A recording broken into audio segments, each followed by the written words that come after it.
Hello again and welcome to phase 3 of our mind mapping artwork. So as I'm sure you remember from phase 1, we were looking at the artwork of Max Gill and how detailed it is and how he's drawn these maps that represent our minds. And then we've gone in and we've drawn in phase 1, we've drawn our roads which represent how we think in all the different directions and how they're connected and how they block off or go around in circles or whatever. And then in phase 2, we've come back in and looked at what we think and how we can symbolize those on a map. So if we might have our family represented as a circus, or we might have our friends represented as ducks at a pond, or however you've chosen to do it is up to you. But now that we've done that, we're up to phase 3, and hopefully you've colored it as well, apart from the roads. So phase 3 is a little bit different. Phase 3, we're looking at the connections between what we think and how we feel. And how we can represent those on our map.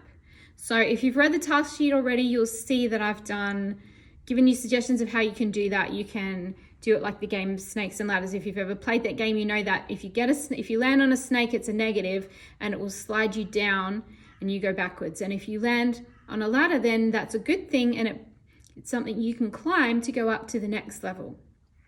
And so, but you can do your representation any way that you choose. I've given you a list of suggestions on the task sheet. For my map, I finished my map, which I'll show you now. I chose to do little yellow mopeds for my positives and garbage trucks spilling out rubbish everywhere for my negatives. So I'll just show you quickly.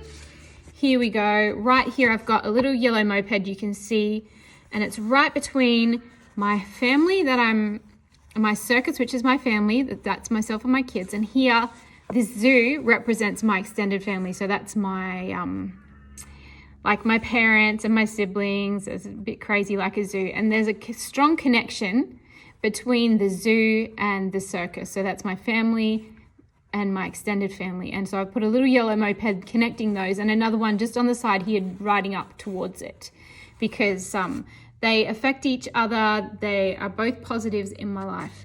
And then where have we got? Over here, these are negative things, my bear and my wolf, which represent negative things from my past. And I've put a little garbage truck spilling rubbish all over the road right here. And there's another one just here. So there's two just up here, showing that that's a negative thing from my life. And I've also done little trash cans in a few places. Let's see if I can find one. Here we go. So this is a little desert place which represents feeling isolated or lonely. And I've put a little trash can just in there. And then there's a garbage truck around here, which is right next to my worrying thoughts. And that is, so there's a connection between those as well. So you can do your connections any way that you like, but this is how I've chosen to do mine. And they're littered everywhere on my map. So I had enough of drawing by this stage. So what I chose to do, and what you can choose to do if you like, is I just went on the computer and found some images, and I cut and pasted them into a Word document and shrunk them down to the size I wanted. And I printed them off and cut them out and put them on my map. So, and I also painted my roads. Now, if you watch my time-lapse video, you will see that I painted my roads brown and they looked terrible. I hated it. I thought to myself, oh no, I've ruined my whole artwork. All the work that I've done looks terrible because of that one mistake. And I couldn't take the paint off. Once it's there, right?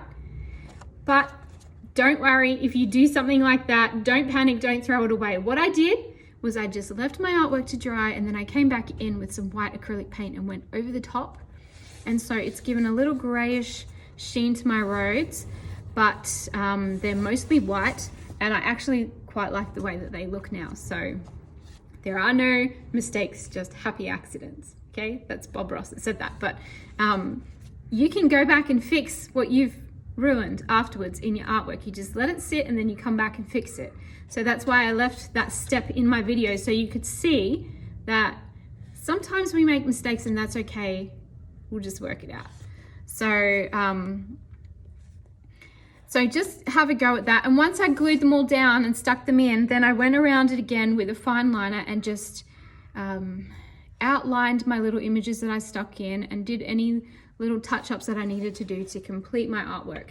So when you're finished, you should be able to look at your map and be able to see, okay, these are the things in my life that make me feel happy, that help me to be positive, and these are the negative things over here that I should try to avoid, or that don't make me feel good, or that affect me in some negative way. And sometimes those things, we can't change what's happened in our past, obviously, but we can just try to avoid thinking about them or avoid dwelling on them, and think about our positive things. And maybe also it might be about recognizing when we need help and when we can't do things on our own. But all in all, I hope that you finish your artwork and that you have something that you're happy with, that you can look at and see that you've been able to communicate what you think into pictures. And that's it. So I really hope you enjoyed doing this.